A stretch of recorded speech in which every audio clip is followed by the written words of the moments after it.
I have a major update on the serial killer who is on the loose right now in California. Ladies and gentlemen, he has finally been caught. Police recently arrested a man who was wearing all black, had a black mask around his neck, and was holding a firearm that matched the profile of the weapon that was used to kill the prior victims. So we are almost certain that this man is the Stockton killer. Due to security camera footage and what we've been told prior, this is the same outfit that he wore in prior times when he was done committing a murder. And police quite literally think he was on his way to commit another one. The man the police brought into custody and dubbed as the Stockton Killer is a man named Wesley Brownlee. And Brownlee's actually had a criminal history stemming all the way back to 1997. The 43-year-old had been arrested 3 times and actually had spent 16 days in jail after pleading no contest to possession of cocaine. And of course, we are not 100% certain just yet, but it's widely believed that this was our guy. So the people of Stockton and Central California can finally breathe a sigh of relief, but I urge you, please still make sure that you stay on your guard because he was eaten alive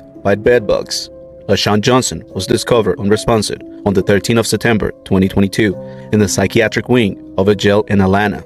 LaShawn, who suffered from schizophrenia, was arrested on the 12th of June 2022 for a misdemeanor of a simple battery charge and placed into psychiatric wing of the Fulton County Jail. The case is still being investigated. Teenagers reacting to getting life sentences. This is 18-year-old TJ Lane. On the morning of February 27, 2012, he opened fire in his cafeteria in his high school, unaliving 3 students. On his court date, he wore a shirt that said killer to taunt the families. And pull the trigger to kill your son, masturbates and whatever.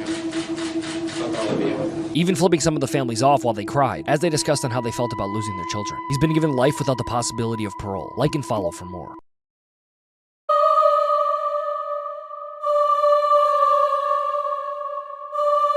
The Cheeto Dust Killer. February 9th, 2006. A witness watches a man in Taylorsville, Utah hold a bottle of Coke and a bag of Cheetos as he talks to 29-year-old Sonia Medja outside of her apartment. Suddenly, the man smacks Sonia hard on the head and forces both of them into the apartment. When Sonia's husband comes home, he finds the man's food outside the door. Inside the apartment, he finds Sonia stripped nude and strangled to death on the bed and her body covered in Cheeto dust. Let's fast forward to February 9th, the same day, but a year later and only a mile away from the previous crime. An unknown man breaks into the apartment of Damiana Castillo and smothers her with a pillow. The investigators compared the 2 crimes and matched the DNA to the same man. Unfortunately, the judge has sealed the case, so the verdict is unknown.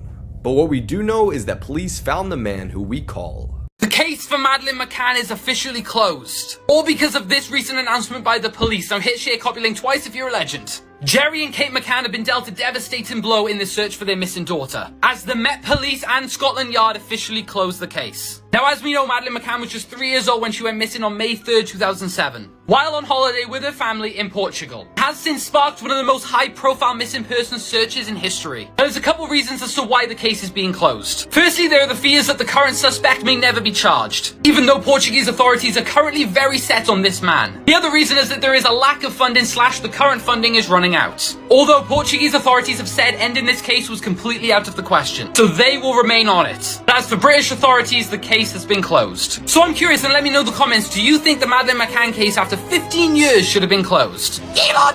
This is 38-year-old Udell Bruno who lives in Maryland, and if you ask me, I think this is a perfect description of someone who is unwell. Her boyfriend was 40-year-old Shamato Clark, and allegedly they had been having some issues. Upon further looking, Udell actually had some charges for domestic assault back in 2005. I'm not really sure what triggered in her, but I'm assuming her and Shamato had an argument. She then got into her car and hit Shamato with it. Unfortunately, he did succumb to his injuries and passed away. Being that this just happened on August 20th, like literally a week ago, she's still awaiting charges. What do you think that she should be charged?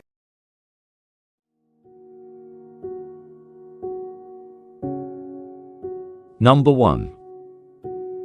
Nipsey Hussle, rapper, died the 31st of March 2019. Was saint for bed by Eric Ronald Holder. Number 2. Bai Jing, actress, died the 28th of February 2012. K. Led by husband Joe. Number 3. Susan Cabot, actress, died the 10th of December 1986. Was beaten up by son Timothy Roman. Number 4. Lana Clarkson, actress, died the 3rd of February 2003. Was K. Led by Phil Spector. Number 5. Barbara Colby, actress, died the 24th of July 1975. Died in an unsolved drive-by shooting. Number 6. Bob Crane, actor, died the 29th of June 1978. Bludgeoned at home. His friend was tried but later acquitted. Number 7. Eddie Hassel, actor, died the 1st of November 2020. Was shot by an 18-year-old who tried to rob him. Number 8. Christy Schoen Codd, celeb chef, died the 12th of March 2015. Killed by handyman Robert Jason Owens.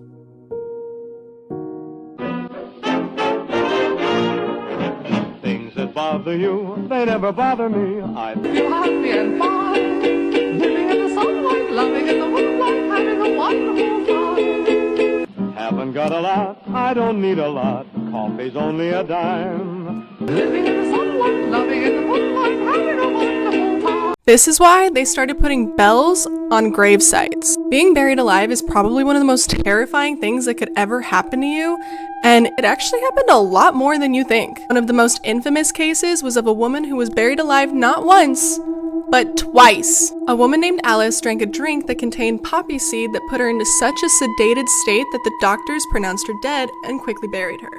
But a few days after they buried her, some children were playing above her gravesite, kind of weird, but okay, and they heard groans and screams coming from inside her grave. She had been fighting and clawing and doing everything she could to try to get out of her coffin, fighting with her literal life.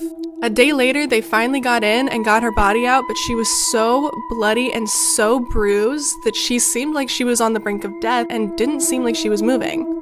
So, assuming that she had been alive for the last couple of days, but now she wasn't, they put her back in the grave and put her right back down. A graveyard worker was charged with the task of watching over her grave to make sure that if any other noises occurred throughout the night, they'd be able to pull her out. But sometime he decided that he didn't want to do that and he left to go to a local pub. However, she still hadn't died. She woke up in her coffin again. She scratched, she tore, she did everything she could, going into a full-blown panic about being put back in the ground. This time, when they went under to check her coffin to make sure that she had died, they found all the fresh scratches, all the fresh wounds from her trying to escape again, but this time, she had finally died. And that's why they started putting bells on grave sites. This guy unalived his roommate over a damaged microwave. I've always heard that people do crazy things during the holidays, and this case proves it to be true. Hi, my name is Ethan, and trigger warning, this is a dark case. Arizona police were called to a home in Golden Valley on December 14th where people allegedly heard shooting. When officers arrived at the scene, they discovered 73-year-old Robert Honchell Jr. and his deceased roommate, who I will not be naming just to give respect to the family. Detectives learned that Robert was involved in this unaliving as him and his roommate had gone into an argument the day prior, and then when his roommate went to sleep, that is where he took the opportunity to shoot him. And like I said at the beginning, the argument was over a damaged microwave. Being that the case is so new, he has not received any charges just because they're all up in the air, but if I had to guess, he'll probably receive at least first degree.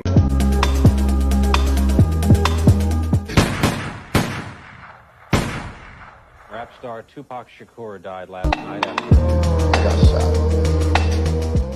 Now I got tagged in this video, so I'm here to explain the backstory to this whole thing. The girl you see in this video is named Ashley Lovelace. Now, Ashley was a social media star racking up 500k followers on Instagram when she passed away on the 21st of January 2019 after she committed slip and slide.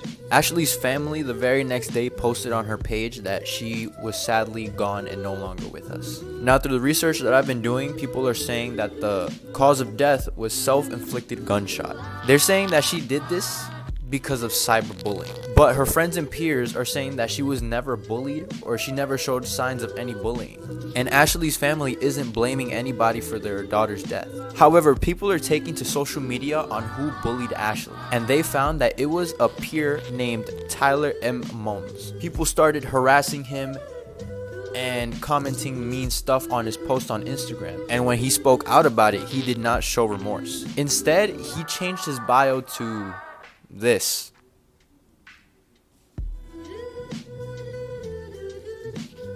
And ended up being disrespectful to the whole family and fan base of Ashley.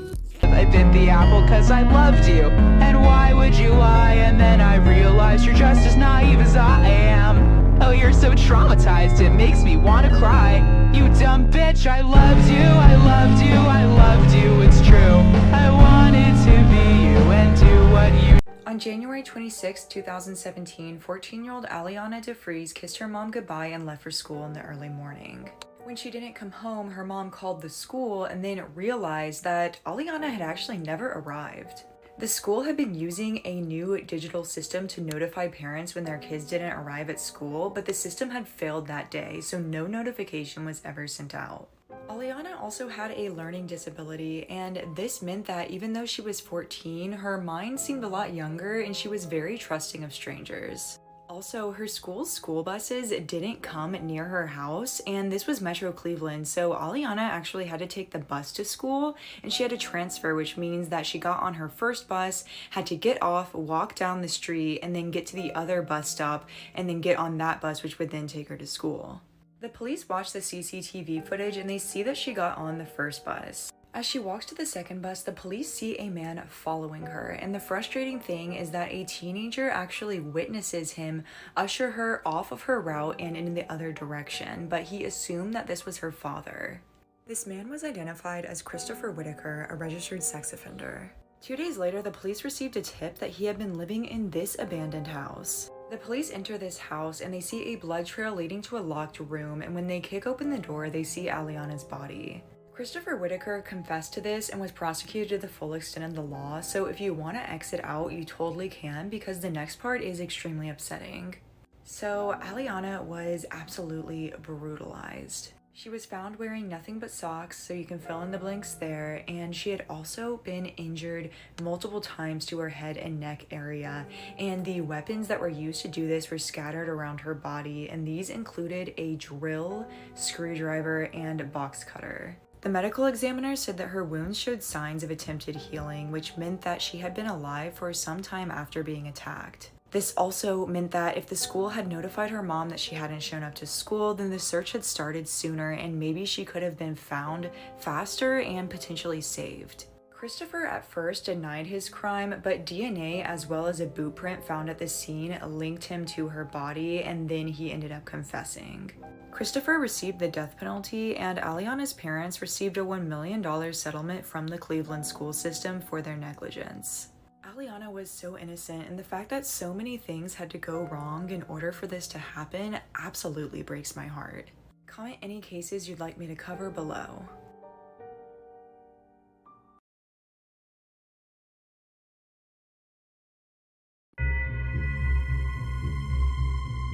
Note: there's no evidence supporting this, and everything you're about to hear comes from former Area 51 employees. After Roswell, the government transported everything they found to Area 51 and put the media in a frenzy. They hired private investigators to watch and question the employees coming in and out of Area 51. Everyone would mention a project that would later be known as Project Abigail. It was rumored that the Nazis wanted to create a super soldier, and it put pressure on other countries to do the same. In America, nobody wanted to have the experiment performed on them, so one of the scientists volunteered his daughter to be the guinea pig. This was the start of the scariest human experiment ever. They immediately started injecting her, and shortly after, she started losing her hair, and her bone structure began to change drastically, and she went completely insane. Her father committed suicide after seeing what he allowed his daughter to become. Shortly after, they decided to starve her to kill her. The next day she broke free and rampaged, letting out a loud shriek, killed 2 guards, and even bit one of their heads off and devoured them completely. The firing squad failed because the bullets didn't hurt her. She was eventually contained, and some say you can still hear her cries and scratches today. Some will say she actually escaped, and they lied to avoid public panic, and she is still roaming the desert now.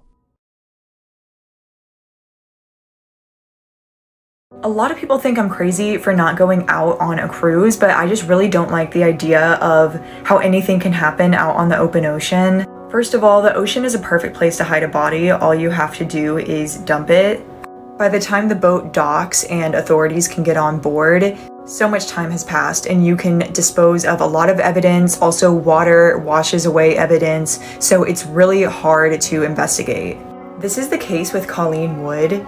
In fall 2000, she set off on a long-term sailing trip with her boyfriend of a year and a half, John Paul Sr. They both loved sailing. It was how they met, actually, and she was looking forward to visiting different ports at different countries and getting some amazing Christmas presents for her grandkids. To her loved one's concern, she sells all of her possessions on land, including like designer clothes and her condo, which she sells for $40,000. According to her, John Paul says that there's no point in paying for something that she's not even going to be using. She's last heard from in early December when she calls her son to tell him about the Christmas presents she got, and then when she calls her friend to say that she will be attending her Christmas party. However, Christmas and New Year's came and went, and there was no word from Colleen. Her increasingly concerned son calls her cell phone and finds out that it was shut off due to lack of payment. He also decides to Google his mom's boyfriend, and this is when he finds something bone-chilling. Just months before meeting Colleen, John Paul had just finished up serving time in prison for attempted murder. He was dealing drugs and his business partner ratted him out, and he decided to pay him back by shooting him. He also finds out that John Paul's ex-wife, Shalise Paul, is also a missing persons case. She was last seen when she drove down to Florida to reconcile with her ex-husband. After he docks in Florida, the police interrogate John Paul, and he says that he and Colleen broke up. He tells them several contrasting stories about how she left when he docked and she came back to get some of her stuff with a football player boyfriend. Police wanted to arrest John Paul, but this was just a disappearance and not a murder case, and there wasn't any evidence besides the fact that she was last seen with him. A few days later, they try to contact him again, and they find out that he sailed away on his boat, Island Girl, the day after the police interviewed him. Shortly before she went missing, Colleen's credit card was used to place an ad in the classified section of a newspaper looking for a sailing partner, and it was used again to place an ad in the man-seeking woman section.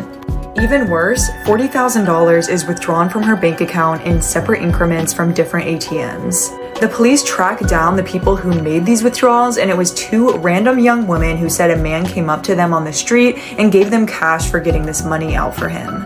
To this day, the police haven't been able to locate the man who certainly killed Colleen. He's been spotted at different ports but never stays there for more than a few days.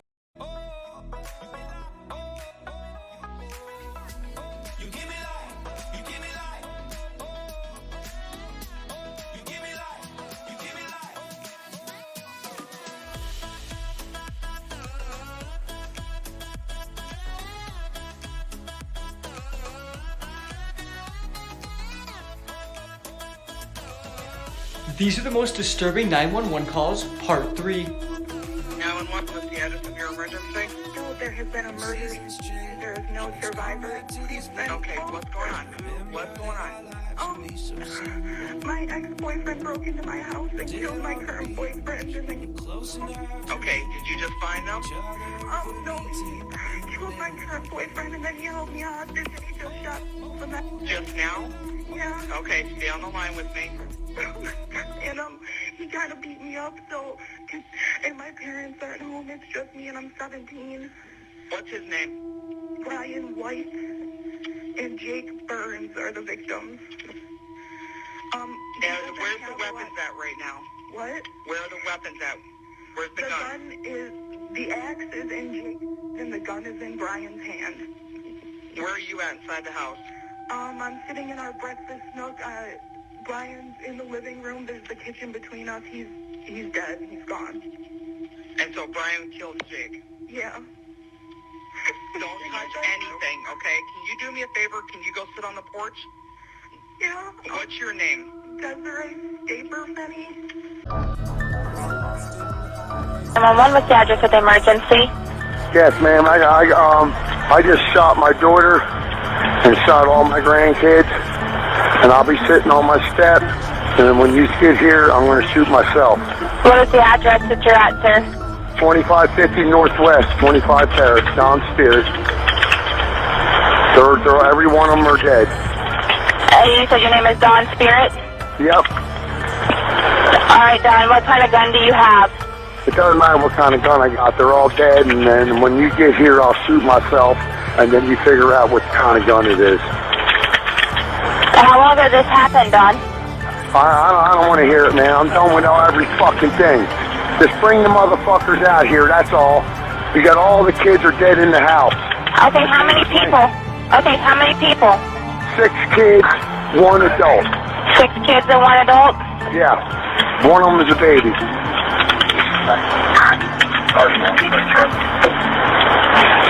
Alright, Don, is there any way you can stay on the phone with me till I get somebody there to help you? What's that?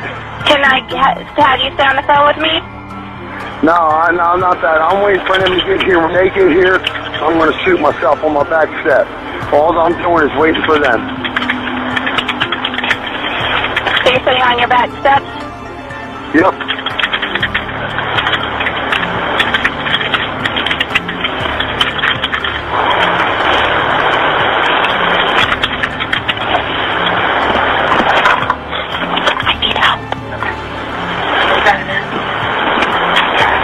Okay, Dawn.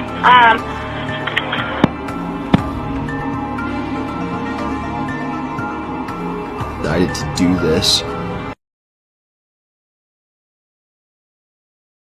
Breaking news, one of Washington State's most disturbing Jane Doe cases has finally gotten her name back, and I got the story right here. Recently Solved Mysteries, episode 36, Millie Doe. Viewer discretion is strongly advised. On June 20th, 1984, the dismembered body of a woman was found in the Spokane River in Washington State. The victim was nicknamed Millie by authorities, and her head, hands, and feet were never recovered. As the dismemberment removed the possibility of dental identification, fingerprint analysis, or facial identification, investigators believe that Millie's killer was likely someone who knew her, who would be under suspicion if she was identified. Millie's body had clear signs of sexual assault with a blunt object. It is also believed that Millie's killer had killed before, as dismemberment is not typically considered a part of a first murder. However, no other murders committed in Spokane around the time of her murder showed similar enough methods to be considered correlated. And despite similarities to the Green River murders and containing sexual assault, her case was never suspected to be connected to Gary Ridgway. 14 years later, on April 19, 1998, a human skull was found in an abandoned lot in Spokane, leading to an investigation of a homicide case. Initially, it was thought to be another victim of serial killer Robert Lee Yates, who was active in Spokane at the time. However, the circumstances of the recovery prompted police to investigate the case as a homicide. The skull was later determined to be a female, but it wasn't until 2 years later in 2000 that the skull belonged to the torso found beforehand. The case of Millie Doe remained as one of the most grim Jane Doe cases in the state of Washington. Millie's DNA was added to state, national, and international databases for unidentified decedents, and a forensic dentist examined her skull. She would undergo numerous possible matches throughout the years, one in 2004 and one in 2015, but all to no avail. In September 2021, DNA samples from the torso were sent to Othram Incorporated, a private laboratory that specializes in DNA sequencing and analysis. Othram used the samples to build a DNA profile, which was then used by genealogists at the company to provide a list of potential family members to the Spokane Police Department. On March 29, 2023, after narrowing down the identity of the woman, it was revealed that the victim was 24-year-old Ruth Bell Waymeyer of Spokane.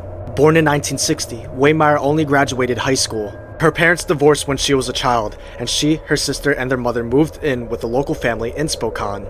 However, her mother died shortly thereafter, and Waymeyer and her sister became estranged and never re-established contact again. She was never reported missing and was described as having to live a transient lifestyle. At the time of her murder, she was married to her second husband, Trampas D.L. Vaughn, who was born in Iowa and spent time in prison there before marrying her in Wenatchee, Washington State. Vaughn died in Sutter County, California in 2017. The Spokane Police Department considered him a suspect in Waymeyer's murder as he never reported her missing. The investigation is currently ongoing, and no other suspects have been considered, including Waymeyer's first husband, who is cooperating with the investigation. The police and the city's medical examiner's office are also seeking information on Waymeyer's child or children, as her autopsy revealed that she had given birth roughly a year or two before her heinous murder. The authorities are asking anyone with information regarding the case to come forward to help bring justice to Waymeyer's family. Despite the many questions that still have to be answered, the identity of one of Washington's most tragic cases of unidentified murder victims has been solved.